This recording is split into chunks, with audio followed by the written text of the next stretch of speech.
Good morning, everyone. Day 2 installment of All About Sam by Lois Lowry. It's a beautiful sunny day, and I'm here at my house enjoying this reading with you. Yesterday, we learned about the first day that Sam was born and entered this world. Hope you enjoyed today's installment. When Sam woke up again, he was in a different place. He was still in the little bed, but the bed had been moved. He knew that because the walls were green now instead of white. And there were fewer people, fewer faces looking down at him. He could see these people a little bit better now because his eyes weren't quite so new. So he blinked to focus more clearly and stared up at them. There was a woman, and he could tell that he liked her a lot. She had happy eyes and a nice smile. And when she bent closer and touched his cheek with her finger, it was a gentle touch filled with love, and he wiggled with happiness. Then the woman's face went away, and a man leaned down. The man seemed to have his head on upside down. There was hair on his chin, but none on his head. Maybe that's the way men were supposed to look. The man had a nice smile, too.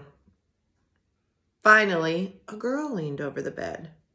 She had hair the same color as the man's chin hair, and she wore glasses over her eyes, which were interesting to look at. But she wasn't smiling. She had a suspicious look. What do you look like when you make a suspicious look? The girl stared at him for a long time, and he stared back. Finally, she reached in and touched his hand. He had his hand curled up because he hadn't yet figured out anything interesting to do with it. But when the girl touched his hand, he grabbed her finger, which was just the perfect size for grabbing, and he held on tight. "Hey," the girl said, "I really like him." "Of course you do, silly," he thought. He tried to say that, but only managed to spit and make it sound like fu-fu-fu-fu-fu. The man and woman had happy smiles, and they aimed them right at the girl. "Does he wet his diapers a whole lot?" the girl asked the man and woman. "Yes," he thought, "I do. And as a matter of fact, I'm wetting them right now, right at this very moment."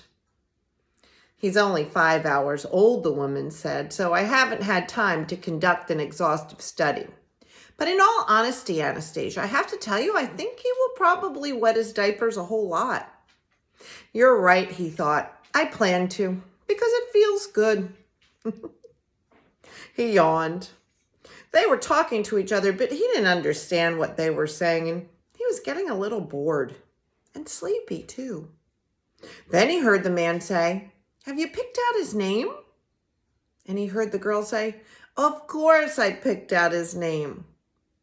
So he tried hard to stay awake, even though he was sleepy, because he knew this was important. He blinked and yawned and wiggled, wet his diaper a little bit more, and waited. He waited while they murmured things to each other, which he couldn't hear. And then one by one, they leaned over his bed again.